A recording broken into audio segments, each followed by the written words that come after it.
Shalom, shalom, shalom to the 12 tribes scattered abroad. It's your brother Kadar Malak. Some brothers called WFI St. Louis. We come back with another video, right? Going into the Pharisees and Sadducees, the tradition of men. And we're going to get on Amalek, man. We're going to get on Amalek because they believe they go back to these different things. They say, we go back to the Pharisees and we go back to the Sadducees. So we're going to be getting on their doctrine and on the things they teach as well. All right. So we're going to go into a lot of the history. Now, let me share my screen.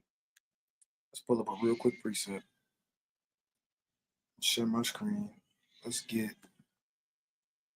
this real quick. Let's get this. Let's get Psalms 143. It's the book of Psalms, chapter 143, and verse. I start at 5. I remember the days of old. I meditate on all thy works. I muse on the work of thy hands. So David, through the Spirit, said, I remember the days of old. I meditate on all thy works. You got to go into the history. You can't just understand the Gospels without going into the history of the Pharisees and Sadducees and what they say. Why is Christ saying don't repeat all your prayers? Why is he saying pray in the closet? Why is he saying the Sabbath was not just made just for men? Why is he saying these different type of things? Why is he disputing with the Pharisees? Why is these things happening? Right? You got to go into the history and it will show you why the Pharisees were saying what they were saying. What did they teach? What did Gamaliel teach? What did Hillel teach? Once you go into these different things, what happened before the temple was destroyed? What happened during the time of the Hasmonean dynasty? When you go into these things, you get the supporting evidence and the foundation. And I wouldn't say that for just adding to the foundation and seeing more of why Yahweh Shai said what he said, why Paul said what he said. You got to go into the geography, go into the lands, go into the maps, go into the languages during that time, go into everything. Go and study and study and study and see why the Lord and through the Spirit everything was planned out, man. And most I wouldn't have these things written in the Bible for no reason. We have one point of view, but you got to see other point of views to get it all together. Get it all together. You got a preset? Let me get this real quick in the book of Job. All right. It's the book of Job, chapter 8, and verse number 8. It reads, For inquire, I pray thee, of the former age, and prepare thyself to the search of thy fathers. So we have to prepare ourselves to search these things out to see what our forefathers were teaching, what Yahweh Shai was condemning when he was upon earth, and why the Sadducees were going off, why the Pharisees were going off, and why ultimately Amalek goes off, man, because they don't know the traditions of these things, right? And why we shouldn't follow the traditions that made our forefathers fall, right? Because let me get this real quick in the book of Luke, right? Or Slakia, yeah, Luke chapter 2 and verse number 34. Luke 2 and 34. It says, And Simon blessed them and said unto Mary his mother, Behold, this child is set up for the fall and the rising of many in Israel, and for a sign which shall be spoken against. So Christ was set up to overthrow the powers that be, to overthrow the hypocrisy that was going around in the earth at the time, man. He was a stumbling block to the Sadducees and to the Pharisees, man, right? That's why you always see him speak about their hypocrisy, and you always see them try to catch Christ up in a lie. He was a stumbling block to them. That's why they always try to sought an occasion to blame him and point blame at him in some in any type of way that they could. Right. So we're gonna dive into it though. Go ahead, you got it, King. Okay, I want to get one quick preset. Because again, going into the Pharisees and the Sadducees, we got to go into the history. We got to understand their doctrine. Just like anything on the highways and byways, when you're going and dealing with a doctrine, you don't know how to cut a Jehovah Witness if you don't know what they teach. How are you going to cut a Muslim if you don't know what they teach? How are you going to cut a Christian if you don't know what they teach? You got to know what they're saying. You can't just pull up to a damn Muslim, to a mosque, and start pulling out Bible verses. You got to know what they teach. Now you start condemning the Torah. You start pulling out scriptures out of the Torah, and they're gonna say, "Yeah, we agree with that." They're gonna say, "Yeah, we agree." You can't just pull something out the Torah and you pull out. They go back to Ishmael. They're gonna say, "Yeah, well, we know, we agree." So it's no point in you just pulling stuff out if you don't know what they teaching. This is Matthew 16, and I'll start at 6. Then Yahweh said unto them, take heed and beware of the leaven of the Pharisees and of the Sadducees. So this is one thing that's very important. If we know Yahweh Shah is what? The way and the truth of life, right? John 14:6. We know that he's a captain. We know that he is a leader, and he is our king from the mighty tribe of Judah. He wouldn't teach us or tell us something that's not important. Why is Yahweh Shah saying, beware to the apostles? Beware, watch of the leaven of the Pharisees and the Sadducees.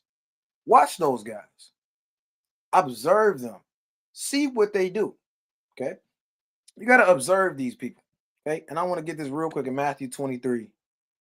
And let's start at 1. Okay. Then spake Yahweh Shah to the multitude. Salaki, you're not showing your screen, Kane. Oh, Salakia. Salakia. God, there you go. Matthew 23:1. Then spake Yahweh Shah to the multitude and to his disciples, saying, the scribes and the Pharisees sit in Moses' seat. Meaning what? They sit in the seat of judgment. Okay, they believe they are Moses. They believe they can say and do different things because they have the decrees from Moses, which is not true. All therefore, whatsoever they bid you observe, that observe and do, but do not ye after their works, for they say and do not. So what is this talking about? They talk about keeping the Sabbath day. They talk about a lot of different things. Observe and do. Observe, but don't follow their works. Why? Because they're hypocrites. They don't keep all the commandments. They'll tell you, don't commit adultery and commit adultery. They tell you, you shouldn't put away your wife for that. But then put away your wife for burning the living bread. And we're going to go into that. Brothers say that, but why do brothers say that? Why is brothers saying don't put away your wife from for burning unleavened bread? Because that is history on that. On literally a house teaching that you can divorce your wife for that. Okay? For they bind heavy burdens and grievous to the born and lay them on men's shoulders, but they themselves will not move them with one of their fingers. But all their works they do for to be seen of men. This is why they were off. The Pharisees and the Sadducees, they wasn't doing this because they wanted to be on fire for the Lord only. They didn't do this just because they love the Most High in sincerity and in truth. They did this so they can be seen of men, so they can get praise of carnal people. They make broad their phylacteries and enlarge the borders of their garments. It's like a brother headed downtown. He got a garment on and he got a 3-inch thickness of a border of blue. You know, and he kind of looking at brothers, where you born in the blue hat? I don't even see that, man. It's so little, so small. You know, what is that? Is that a thread? And, man, they was enlarging their borders. Why? To show off. It wasn't because of Numbers 15:38. It wasn't because of Deuteronomy 22nd chapter. It was because Daniel, not Daniel in the Bible, but Daniel was going to see me and praise me. These men are going to see me and give me glory for keeping the commandments, quote unquote. It says, and love the uppermost rooms at feast, in the chief seats in the synagogues, and greetings in the markets, and to be called of men, rabbi, rabbi. They love being called master. They loved it, man. I'm the master, man. I'm a mastermind. I know I'm a master of the law. Hey, they love this spirit, man. This damn clout teacher, you know, this popular damn spirit, man. It's the spirit of you pastors now. Pastors love all these things, man. They love talking Jesus, and I'm a pastor, and I'm an apostle, and I'm an evangelist. They love this stuff, man. What y'all should I say? But be not ye called rabbi, which is master, for one is your master, even Christ, and all ye are brethren. Right? Don't just start exalting yourself over other people. Aren't you all Israelites? Aren't you all from the seed of Jacob? Right? Aren't you all Jews? So why is one above another? It's only one master. That's y'all was man.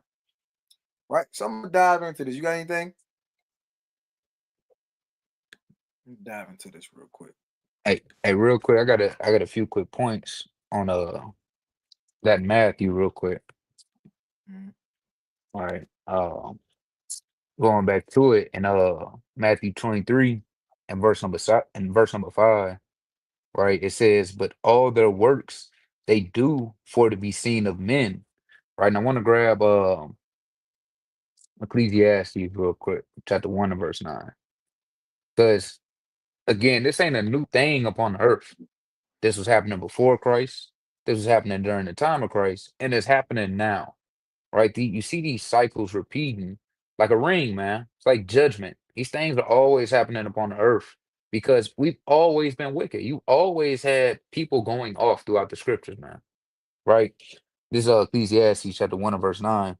It says, "The thing that have been, it is that which shall be, and that which is done is that which shall be done, and there is no new thing under the sun." So as they've been going off then and before, they're going off now as well. It says, but all Matthew 23 and 5, it says, "But all their works they do for to be seen of men, they make broad their phylacteries and enlarge their borders in their garments, and they love the uppermost rooms at feast and the chief seats in the synagogues." Now, this was prophesied already, right? When you go to Amos chapter 5, verse 21, right? This again, it's not a new thing upon earth. This is why Amos prophesied this. It says, "I hate, I despise your feast days. I will not smell in your solemn assemblies. Though ye offer me burnt offerings and your meat offerings, I will not accept them, neither will I regard the peace offerings of your fat beasts." So the Most High doesn't love these things. The Most High does not love to see men exalt themselves and put themselves in the highest of the highest. Right? When you jump down into Matthew chapter 23 and verse number 12, it says, "And whosoever shall exalt himself shall be abased." The Most High is going to bring you low when you lift yourself up and exalt yourself, right? Because you're being proud. Hey, what does it say? A pride goes before destruction. You're being proud and lifting yourself up. Hey, you leave these things for the Most High to do, right? David didn't do that. The Most High lifted David up, right? So it says, and he that shall humble himself shall be exalted. Because what does the Most High love? He loves meek and humble men. Right? That's why we're likened unto sheep. Sheep are humble and meek beasts. They're not like lions or cougars or tigers that roar all day. Right? These are meek and in a sense slow animals that follow where they're told to go. Right? When you go to Matthew chapter 5, he says he's coming for the meek. Right? So that's how we have to be and not be boasting ourselves as the scribes and the Pharisees did. Right? But I yield. Can you got it? Kind. And that's right. That's right. So let's get this. So let's kick this off, man. Let's go into this. Why did now we want to get now? You got to understand we're in captivity. We're not gonna have we can't go and call Gamaliel and Hillel say, "What did you teach?" And he said, "Oh, I taught this, and this was the breakdown." You call up Hillel, "What did you teach?" "Why, this is what I said. I don't really agree with Gamaliel on this." We can't just pull up and call these brothers. Okay, we have to get sources. We have to get websites. We might have to use some AI sometimes. You got to do what you got to do. We can't just call Paul for the break. What did you mean when you spoke with the angels of men and the tongue of men and the tongue of angels? We don't we can't talk to Paul right now. I can't call up Daniel. So why did you judge that man with Suzanne? I can't do that. We have to pull up articles, facts, and ultimately many different things that our enemies have. Because according to Deuteronomy 28 and 48, we're going to be subject to our enemies for all things. Okay, that's research. That's everything. Everything we got to deal with primarily come from our enemies. Okay, so go to Bible study, right? Why did Yahweh Shai class with the Pharisees and the Sadducees? So it lays down a foundation. Okay, all right, lays down a foundation. It says, while Yahushua taught and ministered, he clashed with other Jewish religious groups. The two main Jewish doctrinal sects. Now it says Jewish. Now that's not in there. They're adding that in there. Okay.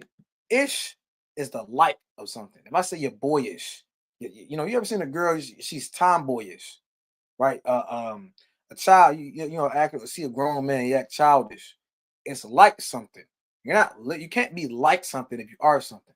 Like an Israeli, an Israelite. Israeli means inhabitant of Israel. Okay, so you're not an Israelite, you're an Israeli, and you're Jewish because you're like a Jew. Okay, so they're going to say that, but it doesn't say that in the Bible.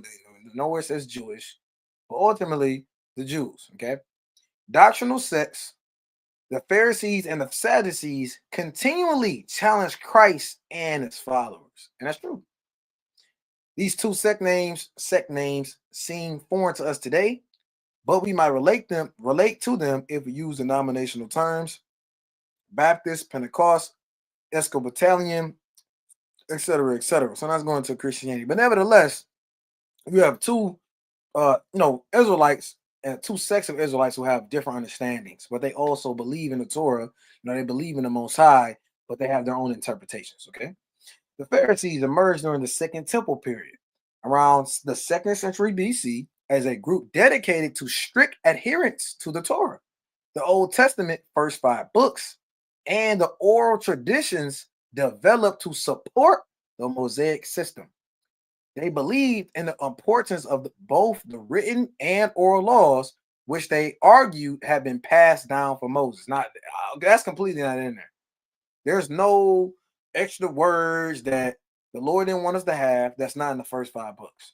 Okay, it wouldn't be in there. Deuteronomy is literally Moses talking for his last time, and then the transition to Joshua. Okay, so it's no pass down of oral laws that came from Moses. Okay, these are interpretations based on the law, and it's really wisdom, but they force the wisdom to be as the commandment. Like it says in Sirach 9, right? Don't sit at all with another man's wife. Is that in the Torah? No.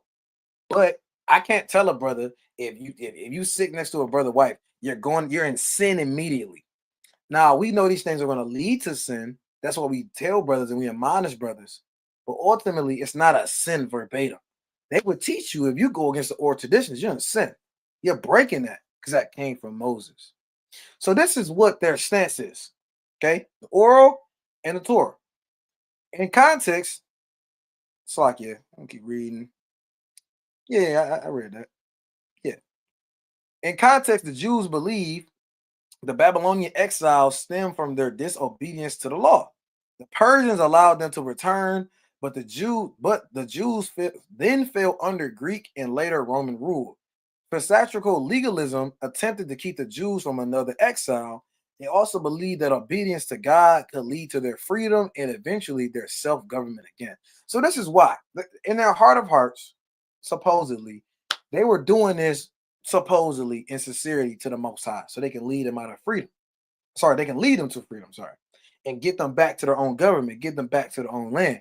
They believe that they was not keeping the Torah, and that's why they got judged, which they are correct. They are correct. We got judged because we didn't keep the commandments. What else did the Pharisees believe? The Pharisees believed in the resurrection of the dead, angels and spirits, and divine providence. They emphasized personal piety, ritual purity, prayer, and charity. Pharisees were generally more popular with the common people due to their teachings on the importance of living a righteous life according to God's commandments, which translated well into the widespread synagogue system throughout the Roman Empire. Now, touching on that ritual purity, right? Let's go to this, right? Let's pull this up.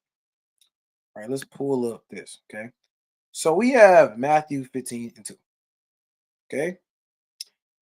It's in the King James Bible, Matthew 15 and 2. Why do thy disciples transgress the tradition of the elders?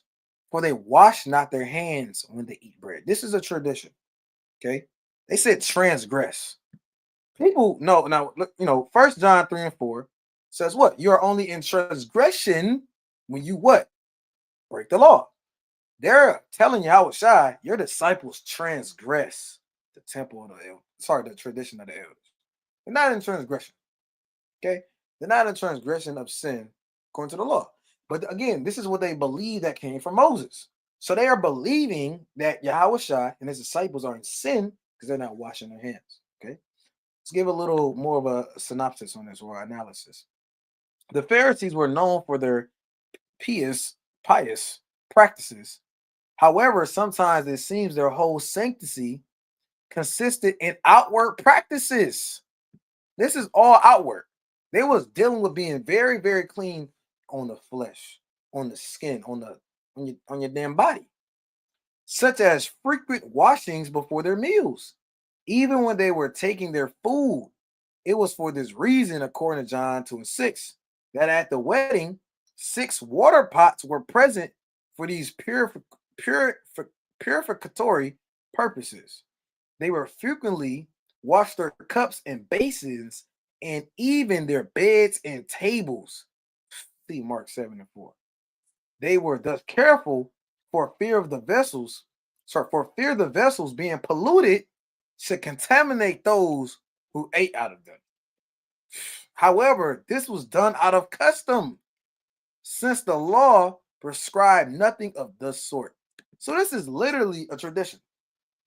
Esau know that. Yahushua know that. The apostles knew that. They are essentially bugged out about being dirty. So they got 6 basins at a wedding. Make sure you get the basins. As soon as you eat, they believe once you get done eating, you can get contaminated. Hurry up, let me wash up. Let me wash up. All this damn washing, but their insides was filthy. That's why Yahushua said, hey, your outside, I mean, I'm gonna pull it, but he said your outsides is clean. He said, but your insides is as a dirty sepulcher, man. As a dirty, dusty grave site, is what Yahushua was saying. You got any points on this?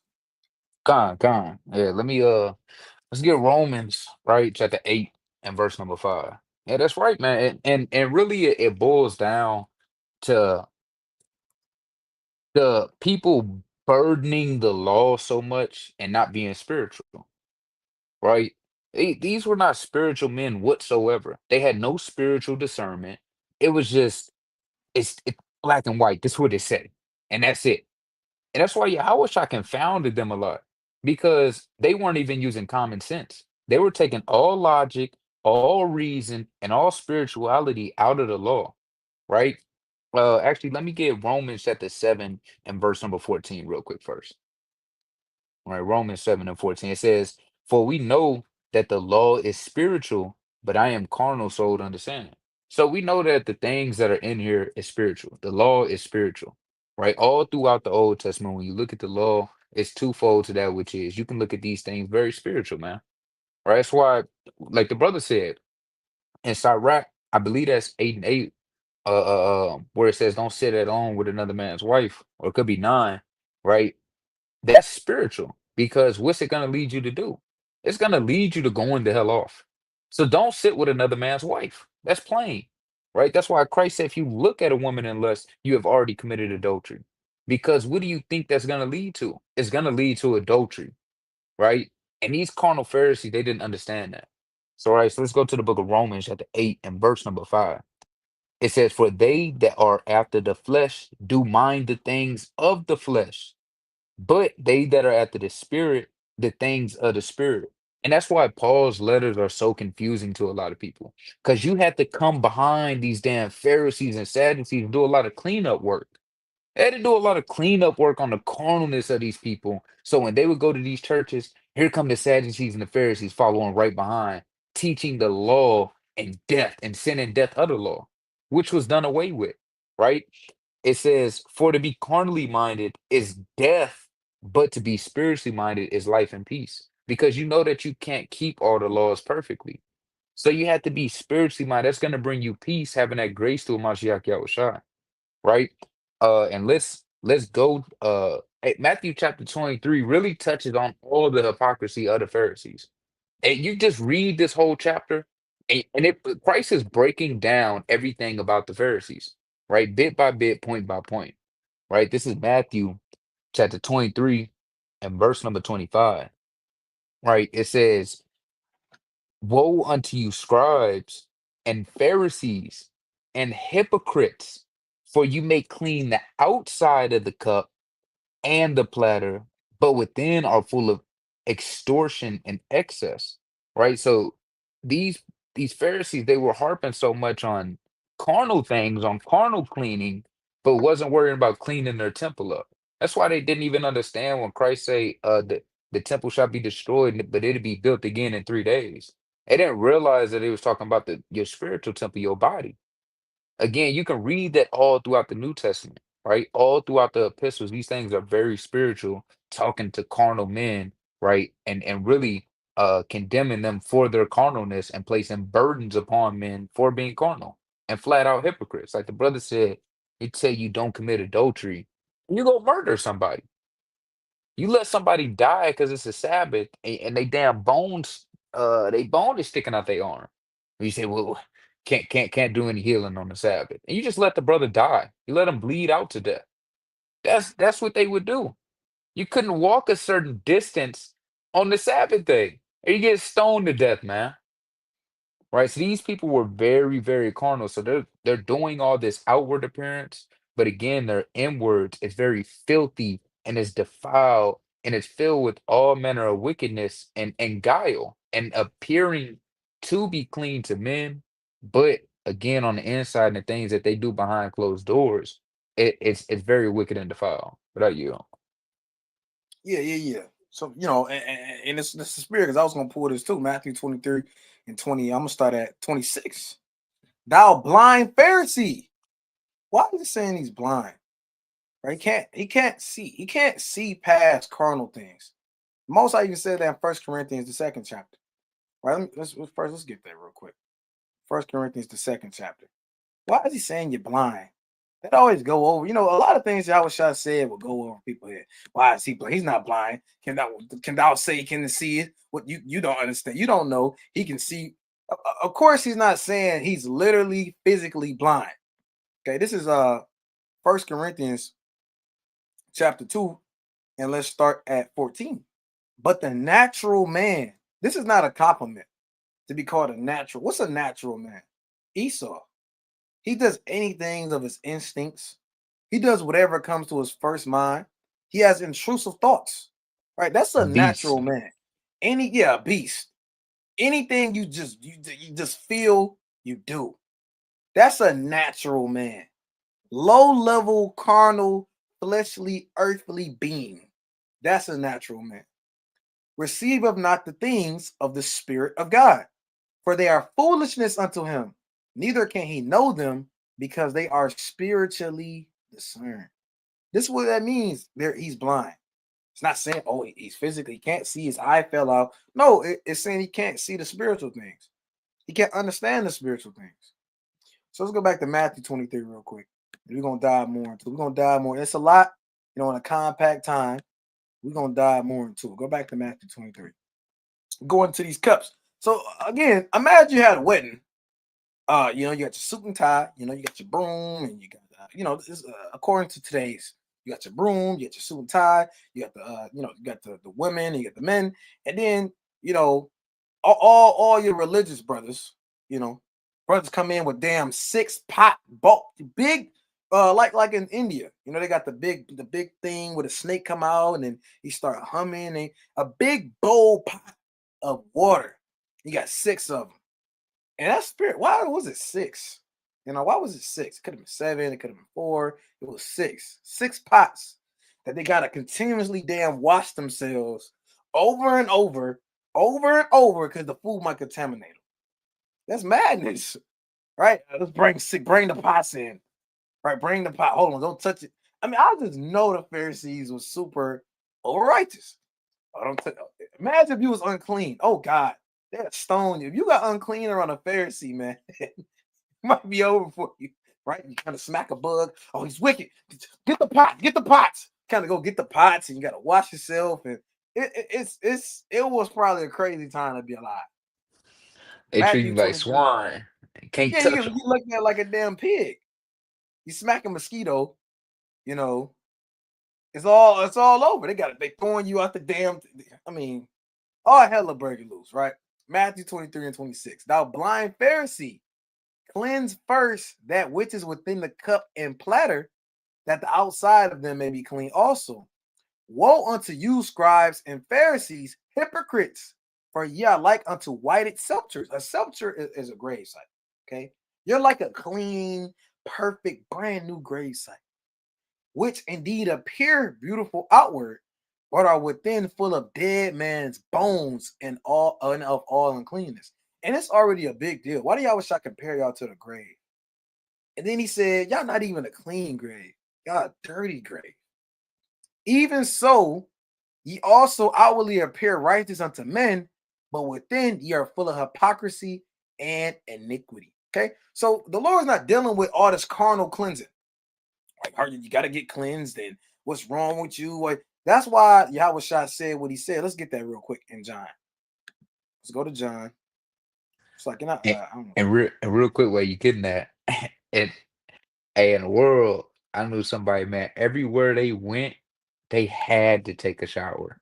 They came home from school, they took a shower. Before you went back out, you took a shower. When you went to bed, you took a shower. When you woke up, you took a shower. All this carnal cleaning, man. All this for what? And that's it basically how it reminded me of the scribes and the Pharisees, man. Just over cleaning. It's not profiting you anything. Right? What are you? Yeah. You got that spirit of godliness is next to cleanliness. What scripture is that? What scripture said godliness is next to cleanliness? Oh yeah, my family member pulled that on me one time. Godliness is next to cleanliness. What are you talking about? I said, brother, you eating pork. How the hell are you pulling godliness is next to cleanliness, but you're eating pig, swine's flesh, shrimp, crab, lobster, crawfish, eel, alligator? You're eating all these southern wicked foods, but you're telling me godliness and cleanliness. You're unclean all the time, man. You're spiritually unclean. You know. Now let's pull a Mark. Get this real quick, and we're gonna go into another tradition. Go to Mark 7. Mark 7, and let's start at 1. Then came together unto him the Pharisees and certain of the scribes which came from Jerusalem. And when they saw some of his disciples eat bread with defiled, that is to say, with unwashing hands, they found fault. So they said, hey, this is defiled. Y'all defiled over here. Y'all ain't even wash your hands. Y'all wicked. For the Pharisees and all the Jews, except they wash their hands off, eat not, holding the tradition of the elders. Not the tradition of Yahweh Bashim Yahushua, not the tradition of Moses, not the tradition of Ezra and Nehemiah, not the tradition of all the righteous forefathers. These elders, supposedly, these magical elders that somehow had these traditions that came from Moses. We don't know where these elders came from. There's no account of them, but hey, they were around. This is the tradition of men. And when they would come from the market, except they wash, they eat not. And many other things there be, which they have received to hold as the washing of cups and pots, brassen vessels, and of tables. You got to wash your damn table, your vessel. I mean, this is just getting like a burden. Then the Pharisees and scribes asked them, why walk not thy disciples according to the tradition of the elders, but eat bread with unwashed hands? He answered and said unto them, well, have Isaiah prophesied of you hypocrites, as it is written, this people honoreth me with their lips, but their heart is far from me. Howbeit in vain do they worship me, teaching for the doctrines, the commandments of men. For laying aside the commandment of God, ye hold the tradition of men, as the washing of pots and cups, and many other such like things ye do. And he said unto them, full well ye reject the commandment of God, that ye may keep your own tradition. Now let's scroll down. Let's scroll down to 14. And when he had called all the people unto him, he said unto them, hearken unto me, every one of you, and understand, there is nothing from without a man that entering into him can defile him, but the things which come out of him, those are they that defile the man. If any man have ears to hear, let him hear. Now, your pastor don't have ears to hear, right? Your grandma, unfortunately, she don't have ears to hear on this breakdown. Christians read this and say you can eat humans, eat raccoons. Nothing defiles you that come outside. Is that what y'all saying? A pig, which is known to be unclean, which is eating it, is a sin unto death, because the judgment comes in Isaiah 66. There's no judgment in the Torah because the Israelites didn't look at pig as food. So the judgment came when people started eating it. So it's a sin unto death. None of these things, if for some reason, it is just applicable to the Christian church. It's not applicable. For some reason, these things are not in there. Is Christ saying that you can just break this? You can just eat pig? No. It says, verse 17. And when he was entering to the house from the people, his disciples asked him concerning the parable. And he said unto them, are ye so without understanding also? Do ye not perceive that whatsoever thing from without enter into the man, it cannot defile him, because it entereth not into the heart, which is your mind, but into the belly, and goeth out into the draught, purging all meats. And he said, that which cometh out of the man, that defile the man. So what he's saying is his food is going to come in and come out. Okay, it can't really defile you because it's not stuck in your heart. So it's not in you for real. It's not really in you. You just eat it and you use the bathroom. So what's in you? Your mind. What's in your mind? What is in your mind? And he said, that which cometh out of the man, that defileth the man. For from within, out of the heart of men, proceed evil thoughts, adulteries, fornications, murders, thefts, covetousness, wickedness, deceit, lasciviousness, an evil eye, blasphemy, pride, foolishness. All these evil things come from within and defile the man. All Yahweh Shah was saying is that truly, if I don't wash my hands, I'm not really unclean. I'm not really defiled. You're really defiled about what's in your mind. Because what's in your mind, what becomes what you say. And what you say becomes what you do. And what you do becomes a habit. And your habits make who you are.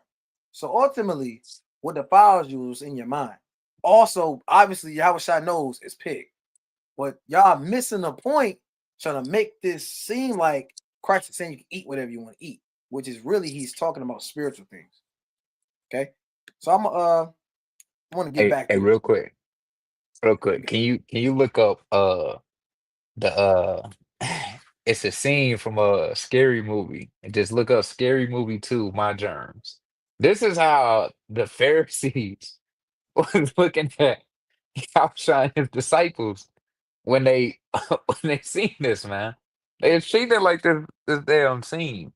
And again, you have to just the carnal mind is, I don't know, through the spirit just kind of popped on me, but you have to understand that what Christ is saying, like these men were really upholding traditions that were not laws and omitting these weightier things that like these carnal things over the law, right? So when you got that, you can play that. I think it's like the, the clip should be like 3 minutes and 21 seconds, but we ain't gonna play the whole thing. It's like a few seconds of it. Yeah, I'm trying to pull this up. You got ads in the last days. You got damn ads in the last days. Yeah. Um, let's share this. And while you getting that, I'm gonna read this real quick. It says, because like the brother was saying, it's what's up here, right? It says Proverbs 24:9, it says the thought of foolishness is sin. So we have to understand that it's the things that start here because that what proceeds after. Right, but you play that game. Yeah, let's get this. Let's get this. And real quick, this is for fair use. It's for educational purposes. Right,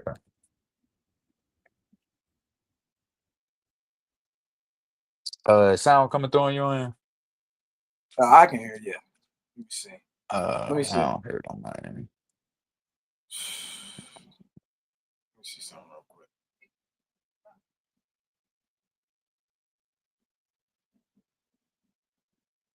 Yeah, I don't got it on. For some, it's not coming out on. It's not coming out on the live end. But nevertheless, he was going. You can explain what happened. You Yeah, explain what you happened, just play brother. the video. You just play the video. You just play the video. I kind of break it down. All right. So these the Sadducees and the Pharisees, man. They happy. They eating. You know what I mean? Look, they enjoying the food, right? And then then here come the disciples in Christ, man. That's how they looked at him when they grabbed the bread, right? They looked down like he was just mixing his little hand in the food that they eat, man. Just the filing all the bread and all the meats on the table, like they just dug their hand, like Ishmael do. Look at that. That's how they was looking at. That's the disciples in Christ, man. Like they were just utterly defiling the food, putting their feet and their damn toes in it. All right, yeah, don't show that part. Don't show that part. Don't show that part. You can pause it right there. All right, but you took the whole screen. Right, But right, right, right, right, right. Esau get wicked, man.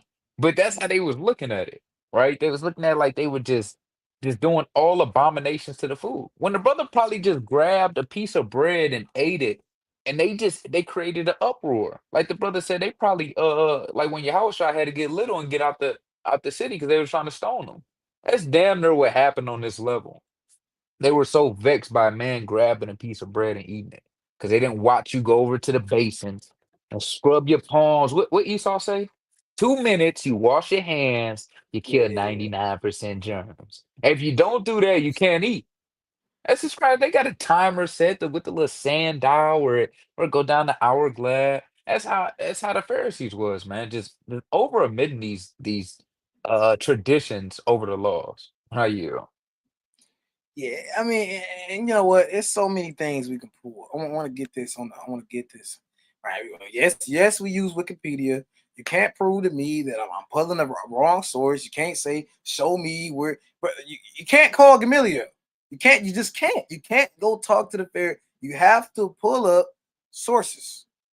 Okay, the Pharisees, right? Which means the separated ones. The separated ones were a Jewish social movement and a school of thought in the Levant during the time of the Second Temple Judaism. Following the destruction of the Second Temple in 70 AD, Pharisaic beliefs became the foundational, liturgical, and ritualistic basis for Rabbinic Judaism, where Amalek get their understanding. Although the group no longer exists, their traditions are of great importance for the manifold Amalek religious movement. So Amalek copies the people Yahushua was getting on. Well, yeah, I love their breakdowns. They love the breakdowns of the Pharisees and Sadducees, man. Okay.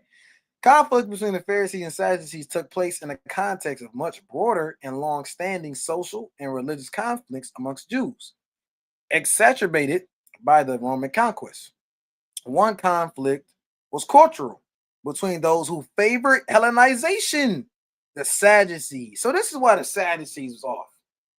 They love Hellenization, which is wicked, right? Which is off. And those who resisted it, the Pharisees, another was judicial religious between those who emphasized the importance of the temple with its rites and services, and those who emphasized the importance of other Mosaic laws. So, and I'm gonna explain more into this. So the Pharisees, the Sadducees did a lot of the temple work. Okay, they did a lot of the temple work, a lot of the offerings, a lot of these things came from the Sadducees. The judgments and primarily the teachers, the people with the rabbis that came from the Sadducees, sorry, from the Pharisees. And these two bump heads over the oral law and angels and spiritual things, real, they bump heads over this. So let's start to run through some of this right now. Let's go down. Let's go down. You can go into this on your own. I can't pull everything. I can't pull everything. I want to get. Let's start with this. I want to get this. All right, let's go into what they taught. Okay. Obviously we know they believe in one God, right? They had a book, but I want to touch on this. Free will and predestination. According to Josephus, which is a historian, whereas the Sadducees believe that people have total free will, and the Essenes believe that all of a person's life is predestined, the Pharisees believe that people have free will, but that God also has foreknowledge of human destiny. This also accords with the statement in Perkai Avot 3 and 19, which is the Talmud. All is foreseen, but freedom of choice is given. Right? So they believe you have free will, right? Which I get what the Pharisees are trying to say. They're trying to say on a carnal level, yeah, I chose to drink this cup. I chose to do this, but God knows the destiny. But if God knows the foreknowledge of human destiny, then it's destiny. It's predestined. So it's really would be no point in them saying you have free will if it's predestined. If you know what I'm saying. So that's false. And I mean, I'm gonna pull one quick precept on that. right? For sake of time, one quick precept on that. I want to get I'm gonna get I gotta go into the 1611. You gotta switch it over. Let's get Cyrac. You can pull a precept if you got one too, Ken. I'm gonna get Cyrac. All right, so let's get Cyrac. Kind you want me to pull it right now? Yeah, you can pull it. Time. This is the book of Ephesians, right? Chapter 1 and verse number 4. It says, according as he hath chosen us in him before the foundation of the world. This is predestination. The Lord has already chosen us, right? Which they understand the destiny, right? Which is the ultimate end goal, right? That's predestination. That literally is contrary to the definition of free will.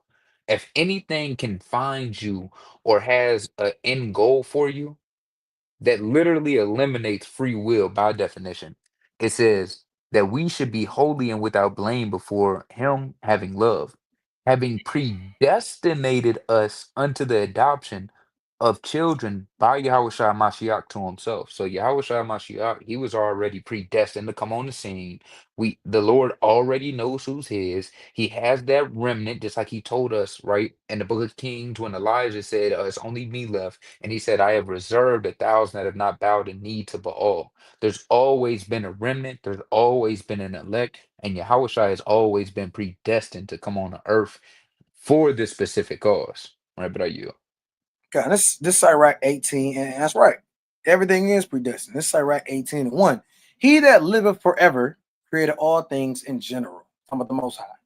The Lord only is righteous, and there is none other but he, who governeth the world with the palm of his hand, and all things obey his will, for he is the king.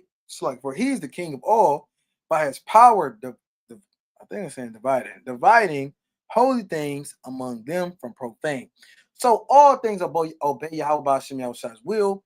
Therefore, meaning we all have the will of Yahweh Ba'ashem Yahweh. Ultimately, Esau has a will that the Most High has given him that he has to have so he can eliminate himself, so he can get judged, so he can send to the heights of heaven, so the Most High can send the judgment to America. These things are all predestined through the Spirit. Okay, so let's go back right to the Pharisees. Afterlife. Unlike the Sadducees, who are generally held to have rejected any existence after death, the sources vary on the beliefs of the Pharisees on the afterlife. According to the New Testament, the Pharisees believe in the resurrection of the dead. The resurrection of the dead is going into when Yahweh Shah comes back, right? Well, they didn't believe he was Yahweh Shah at the time. When he comes back, right, that seventh trumpet, every eye shall see him. Everybody's soul is going to be put back into their body, and they're going to be resurrected. Some people are going to be resurrected unto judgment, and some people are going to resurrect unto eternal life, like it says in Daniel, the 12th chapter. Right? We're talking about the elect that died in the spirit of Yahweh Shai, died in the spirit of the elect. They're going to get raised up into the chariots, but the wicked are going to get raised up into death and destruction. Okay, they believe this. According to Josephus, the Pharisees held that only the soul was immortal, but the souls of good people be resurrected or reincarnated and pass into other bodies, while the souls of the wicked will suffer eternal punishment. Now, again, that's sound like damn hell, right? Which is also off. Now, I don't say they believe in hell, but we know hell is off. According to what? Revelation 6 and 8. According to Matthew 11 and 23. Hell and death was following a pale horse. The Most High is not going to pick up hell and pick up death and have it follow a horse. It has to represent something. Yahweh Shai said that Capernaum, as exalted to heaven, shall be brought down to hell. Capernaum was not literally in heaven, right? Therefore, it cannot be literally in hell. It's saying the city is going to be what? Brought down to a lower state. Okay, so this is the afterlife teaching, the free will teaching, and the overly clean spirit of the Pharisees. Okay, now I'm gonna touch on this because it's a lot. I'm gonna touch. Let's touch on this. Now we can't pull and show Gamaliel verbatim saying, "Hey, this is what we taught." But according to the sources we have now, this is how Amalek sees it. This is what Amalek does, and this is what is believed that the Pharisees did. Okay, you have something called the Amidah. Okay, now look at this. What is mixed gender? Man, man. What is these? The fringes, these black boots. Man, why is a woman with her head uncovered? This is madness, man. But this is the Amidah. The Amidah, the standing prayer, also called the Shemoneh Ezra, is a central prayer of Jewish liturgy.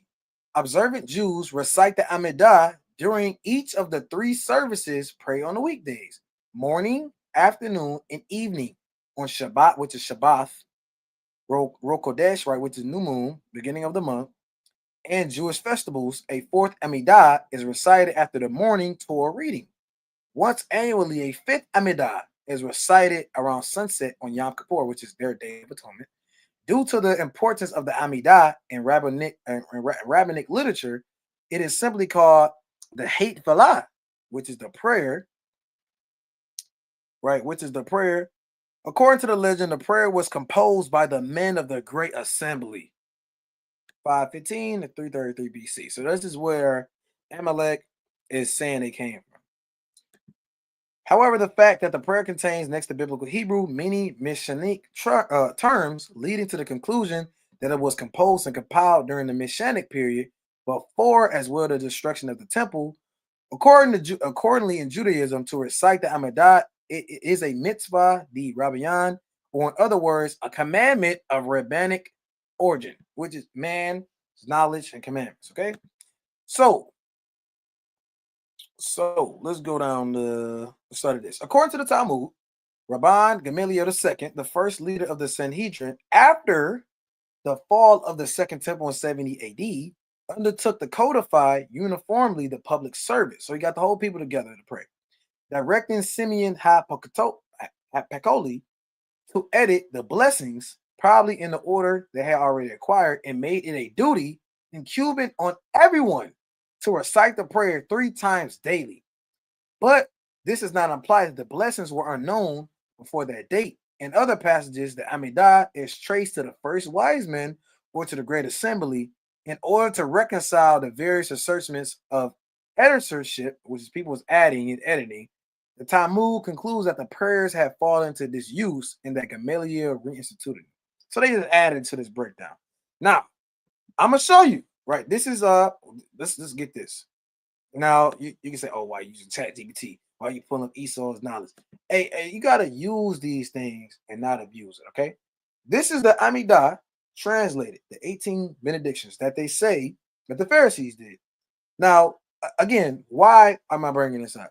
Because Yahweh Shah said, well, they make many repetitions when they pray. Don't do that. Look at this. This is 18 patriarchs, right? Bless you, Lord. You going into this? Okay, that's one prayer. Then you had a second prayer, God's might. And then you had a third prayer, holiness of God. Fourth prayer, knowledge. Fifth prayer, repentance. Sixth prayer, forgiveness. Seventh prayer, redemption. Eighth, healing. 9, the blessing of the year. 10, the gathering of the exiles. Justice against heretics, the righteous. Rebuilding Jerusalem. Coming of the Messiah. Here are our prayers. Worship, restoration, thanksgiving, peace. This is not all the prayers they threw up, right? You had another prayer they throw up on the Sabbath day. So 3 times a day, you got to throw up 19 prayers back to back, back to back, back to back, back to back. And when you go into, again, the Amidah, you had, I want to see if I can get that. Everybody had to stand. First, everybody had to stand. You couldn't sit down. Everybody literally had to stand. Okay, you had to stand, and then you would pray quietly, and then they repeat it out loud, and then you recite. And then when they got done, you'll say Amen. Okay, this is how supposedly the Pharisees and Amalek get done. Look at this, man. Look at this. Don't know what's going on. Morning prayer, 2005. Right, they got in the land in 1948. So let's get this precept. Let's get Matthew the 6th chapter. Let's get Matthew the 6th chapter real quick. I'm gonna touch on this real quick because it's a lot to get into. For sake of time, we might do another video, might have to do another breakdown. But hey, let's get Matthew 6. It's Matthew 6, and let's start at 1. Take heed that you do not your alms before men, to be seen of them. Otherwise, you have no reward for your Father which is in heaven. Who is he talking about? the Pharisees. Therefore, when thou doest thine alms, do not sound a trumpet before thee, as the hypocrites do in the synagogue and in the streets, that they may have glory of men. Verily I say unto you, they have their reward. So ultimately, don't do these things. Go down to verse 5. And when thou prayest, thou shalt not be as the hypocrites are, for they love to pray standing in the synagogues and in the corners of the streets, that they may be seen of men. Verily I say unto you, they have their reward. But thou, when thou prayest, enter into thy closet, and when thou hast shut thy door, pray to thy Father which is in secret, and thy Father which seeth in secret shall reward thee openly. But when ye pray, use not vain repetitions, as the heathens do, for they think that they shall be heard for their much speaking. So this is literally what they was doing, throwing up 18 prayers 3 times a day. That makes me more righteous than you. No, no, it doesn't. Be ye not therefore like unto them, for your Father knoweth what things ye have need of before ye ask him. And Yahweh explains how to pray, right? Short and sweet, short and perfect, man. Okay, get a point on that? Con. It's like carnally, man, when Jake got a fit for school, what do he like to do? He like to get up and go sharpen his damn pencil. Take extra long sharpening the pen. The teacher, hey, why you standing at the pencil sharpener for so long? Jake trying to show his fit off, he trying to walk all slow. He take the long route to go back to his seat, right? That's how these men were. They might purposely get somewhere late so they be in the middle of the street, kind of look around like, yeah, it's that prayer time. Just so people see them. They just happen to be at the gates right when it's prayer time. Well, I mean, gotta throw up these 19 prayers. I mean, 3 times, who am I? Right? And they just kind of throw these prayers up in the mist so everybody see them. And so they look at him as what? Oh man, that's a mighty man. He's fervently praying every day. No matter where he's at, he stops, he get the prayer in. Right? But but they're doing it outwardly to be seen of men. That's not a sincere and contrite heart. The Lord tells you when you pray, like the brother brought out, you go into your closet, you go into your secret place. Right? Let me get this real quick. I'm gonna get 2 quick precepts. Let me get Daniel, right, chapter 6 and verse number 10. Right? Daniel was a righteous man. Daniel knew how to pray. We should follow the example of the righteous men. Right? It's Daniel chapter 6 and verse 10. Now, when Daniel knew that the writing was signed, he went into his house, and his windows being open in his chamber toward Jerusalem, he kneeled upon his knees. Right? So didn't they say you got to stand? So Yeah, so was Daniel off? Daniel was off because he knelt on his knees, and really that's a sign of pride standing. Right? Now, it's nothing wrong with it, but are you commanding men to stand when they're praying? Right? To humble and abase yourself, and you have to prostrate yourself to the Lord. Get on your damn face sometimes and you pray to the Lord. Right? When you're really in a state of mourning. Right? It says, and he knelt upon his knees 3 times a day, and prayed and gave thanks before his God as he did aforetime. Right? So Daniel went into his house and prayed toward Jerusalem, right? Towards the east, right?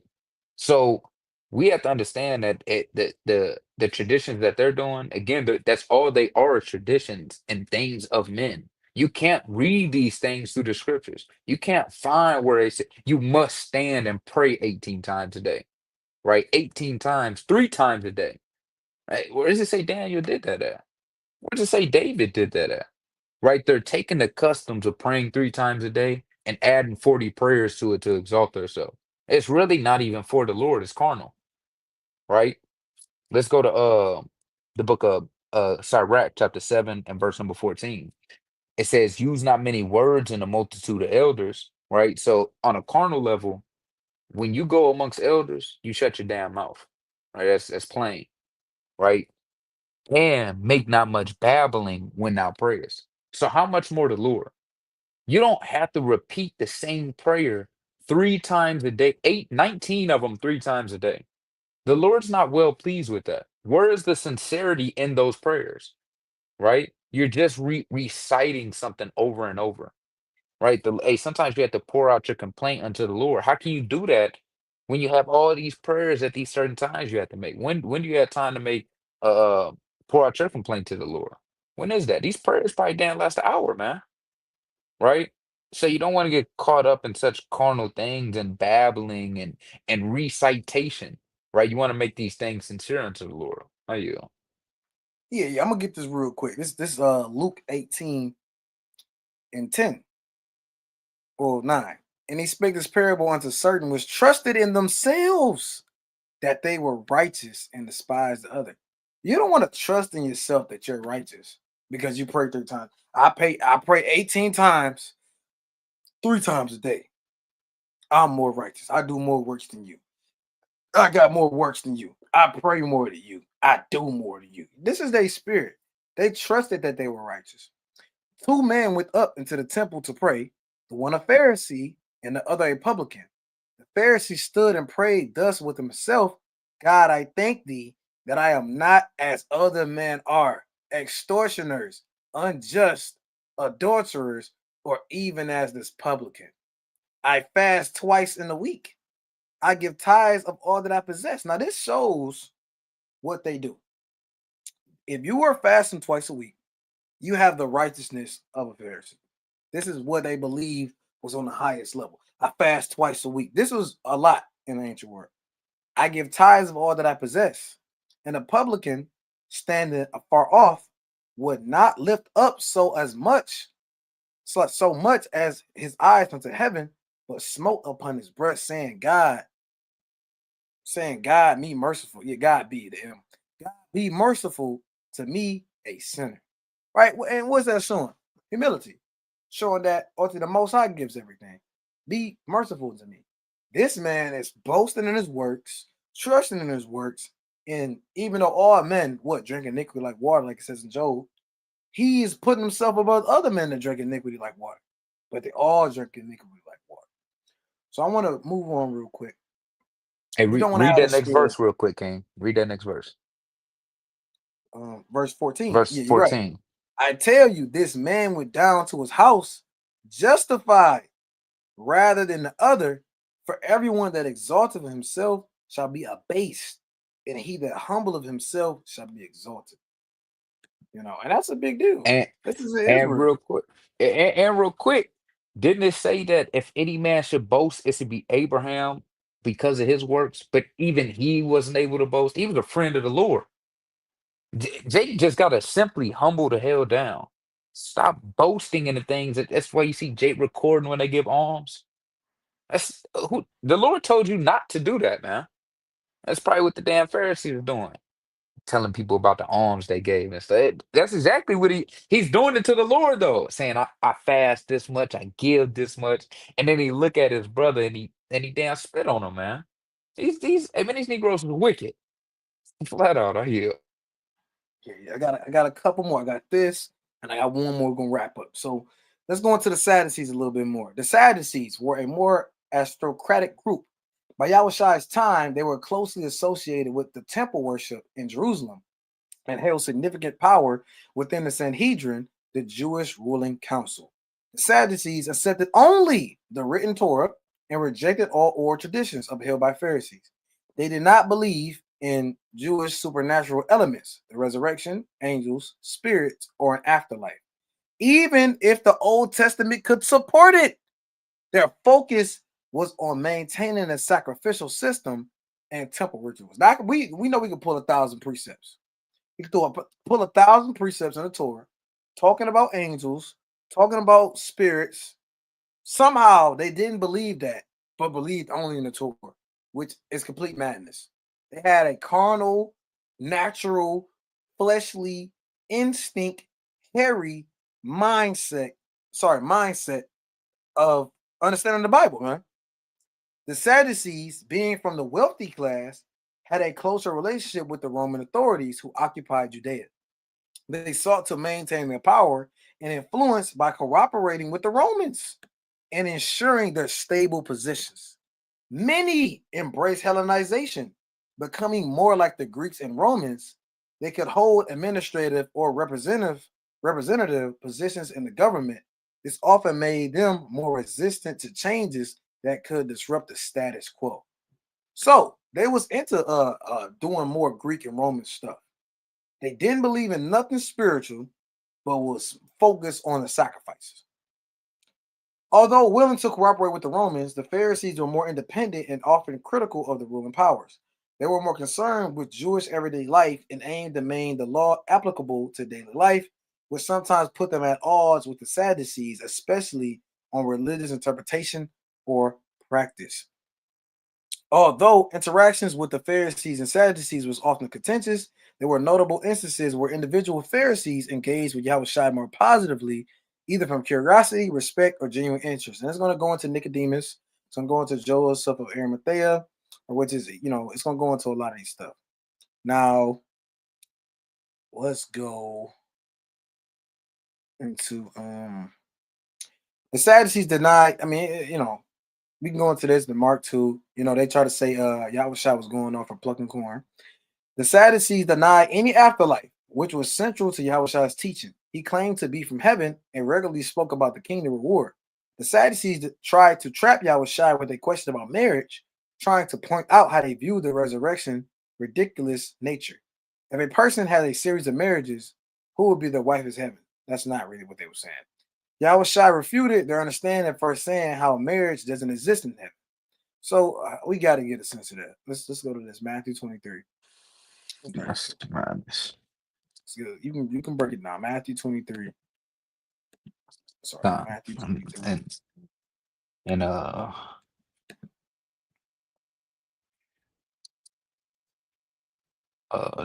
22, Matthew 22. And 29. I Matthew started 21. yeah, Matthew 22, and we'll start at 23. Get the context of it. And you're not showing your screen. Slovakia. There you go. That's verse number 23. It says, the same day came Mhm. to him the Sadducees, which say that there is no resurrection, and asked him, saying, Master, Moses said, if a man die having no children, his brother shall marry his wife and raise up seed unto his brother. Now, this is speaking about the law. So let's get the law, right? This Deuteronomy 25 and verse number 5, right? It says, if brethren dwell together, and one of them die and have no children, the wife of the dead shall not marry without unto a stranger. Her husband's brother shall go in unto her and take her to him to wife, and perform the duty of a husband's brother unto her. And it shall be that the firstborn which she beareth shall succeed in the name of his brother which is dead, that the name be not put out of Israel. So this is the law to raise your brother back up so that he don't die, right? And he takes on the inheritance, right? So we have to stay in context here. They are mentioning the law. And again, the brother just read it. These are quote unquote sticklers of the law. So that's why they're bringing this up. It says, verse 25, now, when there were with us 7 brethren, and the first, when he had married a wife, deceased and having no issue, left his wife unto his brother. Likewise, the second also, and the third, and unto the seventh, and the last of all the women died also. And the last of all the women died also. Therefore, in the resurrection, whose wife shall she be of the 7? For they all had her. Yahushua answered and said unto them, ye do err, not knowing the scriptures, nor the power of God. Right. So first of all, they err trying to ask a loaded question, right? And they don't know the scriptures. It's the problem. You don't even know the law.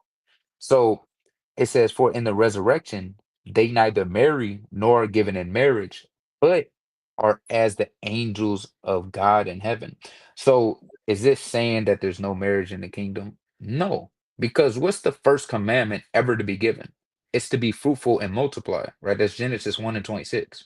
So if from the beginning it was that we were meant to be immortal, but through man falling short, we became mortal, then that's a contradiction, right? And we know that the Bible doesn't contradict itself. So our purpose is to be fruitful and multiply forever, right? So it's saying for in the resurrection they neither marry nor are given in marriage, because remember this is talking about the law of Deuteronomy 25:5. You have to be given, right? We go into Genesis 38:8, what happened with Judah and Tamar. Judah had to give Tamar to his other son because his son died. Right? Let's read that real quick. Right, Genesis chapter 38 and verse number 8. This is exactly what happened and what they're speaking of. Um, we'll start at we'll start at verse number 4. Um, and she conceived and bare a son, and she called his name Onan.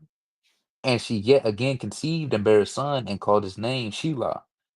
And he was at Kezib when she bare him.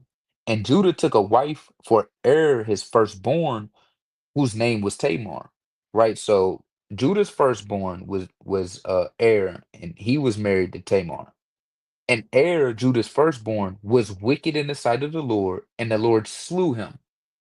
So according to the law, what has to happen? Because they didn't have seed, he has to give them to the next son, right? And Judah said unto Onan, go in unto thy brother's wife and marry her and raise up seed unto thy brother. Again, that's Deuteronomy 25:5. And Onan knew that the seed should not be his. And it came to pass when he went into his brother's wife that he spilled it on the ground, lest that he should give seed unto his brother. And the thing which he did displeased the Lord, wherefore he slew him also. Then Judah said to Tamar, his daughter-in-law, remain a widow at thy father's house till Shelah my son be grown. For he said, lest peradventure he die also. And his brethren did. And Tamar went and dwelled in her father's house. So Judah was giving Tamar to his sons. That's what it means, given in marriage, right? You're not going to be doing that in the resurrection because we're going to have immortal bodies. You're not going to die to have to raise up seed for your brother. That's plain, right? You're not going to have to go into your brother's wife because your brother's not going to die, right? So their understanding of the law is tainted because they don't understand the resurrection. Even like the brother said, when they can read it in the scriptures, they deny it, and that's their problem. Again, with the carnal mind, they have no understanding. So as the angels are in heaven, again, just like they're immortal, we'll be immortal. You'll be neither given in marriage or taken in marriage, again, because you're not going to have to uphold the law, which was the context of Deuteronomy 25:5. That's a simple breakdown of it. God, yeah, the brother gave it sense. Brother gave it sense. So back on these Sadducees, because the Lord said, beware of the leaven of the Pharisees and Sadducees. Let's go into it. The political. The Sadducees oversaw many formal affairs of the state. Members of the Sadducees administered the state domestically, represented the state internationally, participated in the Sanhedrin, and often encountered the Pharisees there, collected taxes, equipped and led the army, regulated relations with the Roman Empire, meditated domestic grievances. So they had a lot of power. A lot of power. It says knowledge about the beliefs of the Sadducees is limited that by the fact that not a single line of their own writings have survived out of out of antiquity, as the destruction of Jerusalem and much of the Judean elite in 70 AD seems to have broken them. Extant writings on the Sadducees are often from sources hostile to them. Josephus was a rival Pharisee. Christians' records were generally not sympathetic, and the rabbinic tradition descended from the Pharisees is uniformly hostile. So basically, they say we don't have everything of the Sadducees, but we have people who said things against them, and that shows primarily what they would teach. The Sadducees, what? Rejected the oral law. We went into that. This is what they believe. Rejection of the idea of a fate or a preordained future. They completely rejected the understanding of predestination. It says God does not commit or even think evil. Man has free will. Man has the free choice of good or evil. The soul is not immortal, and there is no afterlife, and no rewards or penalties after death. It is a virtue to debate and dispute with philosophy teachers. So they love to debate. They believe in nothing spiritual. Yeah, free will. I mean, this is just one of the one of the worst breakdowns ever. Okay. No, I'm gonna get this. So obviously we know all that's false. Okay. You know that's false. Even if I'm not believing in angels, what is Exodus? Real quick. I'm gonna get this, and I'm gonna get this last one. What is Exodus 23 and 20 talking about? Oh, thou Sadducee, oh thou Sadducee, oh thou ruler. Can you break down Exodus 23? And let's start at share my screen. Start at 20. Behold, I send an angel before thee. What is their breakdown? It's a messenger, it's a man. Okay. Even if it is a man, before thee to keep thee in the way and to bring thee into the place which I have prepared. Beware of him and obey his voice, provoke his not, for he will not pardon your transgressions, for my name is in him. So you're telling me there's going to be a man that comes that's not going to pardon your transgressions and kill you. Did Joshua do that? No. It's talking about Yahweh shot through the spirit. What does it mean? My name's in him. On a low level, on another level, you look at the name Yahweh, you look at the name Yahweh Shai, whose name is in it. Yahweh is in Yahweh Shai. Right? He saves, he delivers. Yahweh means what? The existing. So his name is in him, meaning literally his name is in the name of the Messiah, of this angel. But if thou shalt indeed obey his voice and do all that I speak, then I will be an enemy unto thine enemies and an adversary unto thine adversaries. For mine angel shall go before thee. So again, this is talking about Yahweh shot through the spirit. This is proof of an angel. It says angel.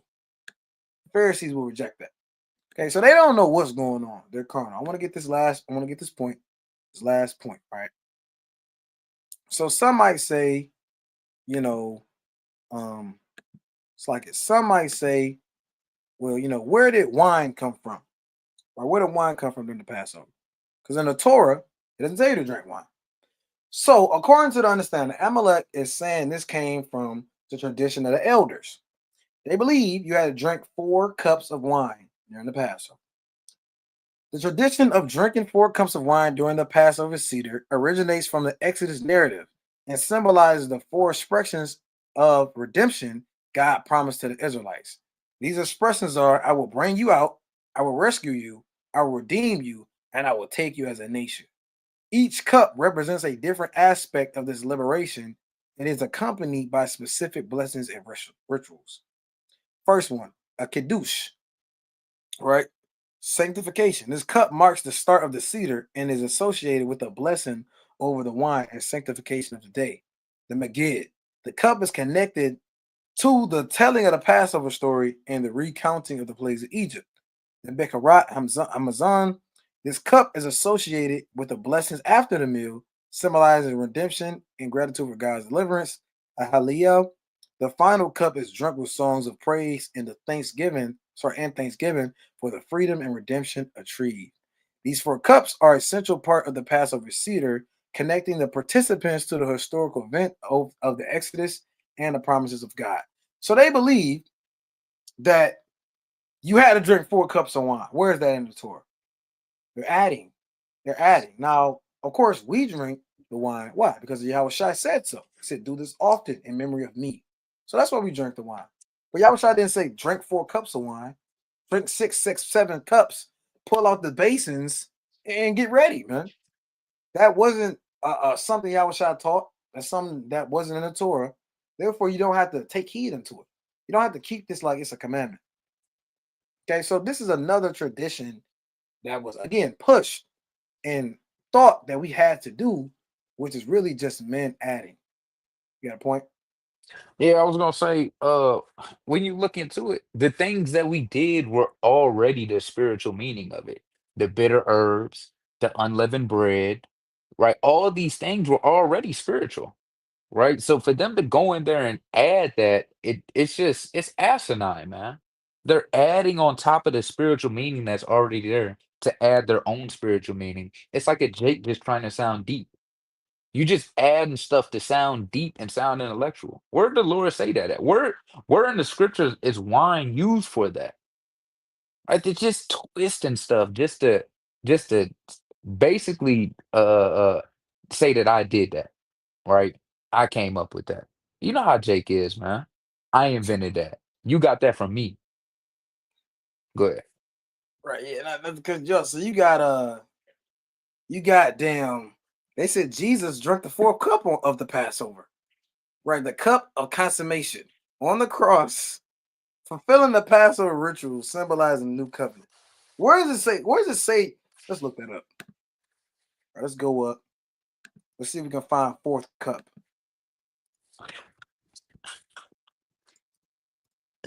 Didn't he say I won't taste no more wine? Wait, fourth cup in the Bible. No direct matches. Where is this fourth cup coming from? They're literally just adding, bro. I'm not gonna lie. I mean, hey, I see what they were trying to do, but again, this is not a commandment.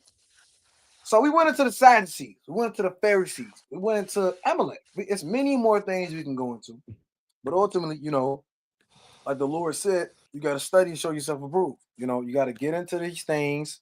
You have to really, really get in the spirit and see what and why is the context and why is Yahweh Shah talking about the Pharisees. The more to learn about the Pharisees, get in Matthew, the 23rd chapter. You know what I'm saying? Get in Matthew, the 23rd chapter. Get into it's like you get into many, many other different things, get into history and things of that sort as well. All right, I'm gonna get this preset. One one another preset. Slip my mind. Slip my mind. But nevertheless, let me get this real quick. Slip my mind. First Thessalonians 5:21. Prove all things, hold fast that which is good. So now, of course, on one level, it's saying what? Show the facts of everything you have. Okay, and stay with that is good. But on the in context, verbatim level, this is saying to test all things. You need to test stuff. You need to test things. You don't just read and you just open it up and you just you got to see what it's about, man. See what happened.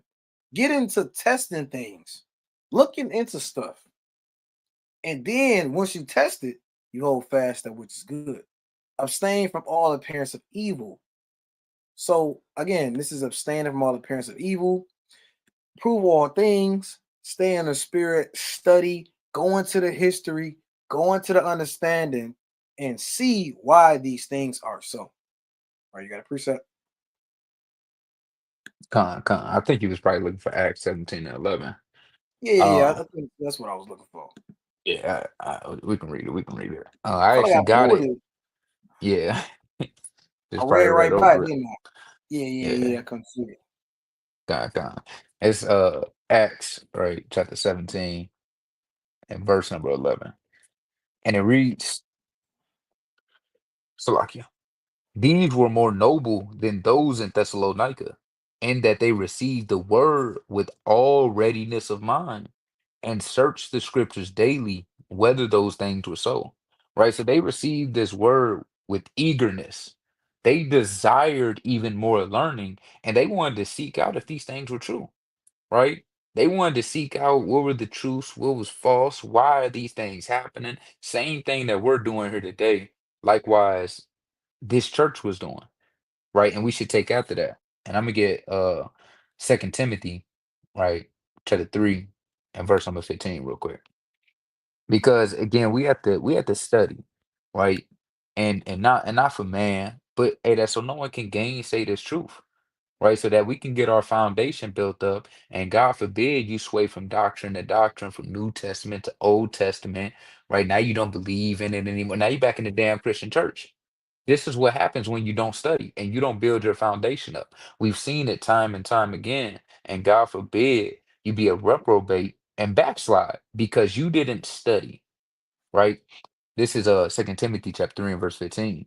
It says, study to show thyself approved unto God, right? Not unto man. It says, a workman that needed not to be ashamed, rightly dividing the word of truth. You cannot rightly divide the word of truth. You cannot rightly break down these precepts and these parables and these dark sayings if you don't study. And how do you get blessed? Of course, as Revelation 1 and 3, you have to read. This is how you get understanding. This is how the spirit sups with you, and this is how you get wisdom. By reading, attaining unto these things, and studying, and the Most High will reward you with wisdom. Right? I yield, okay. I'm gonna get this last one. 2 Timothy 3. 2 Timothy 3. And let's start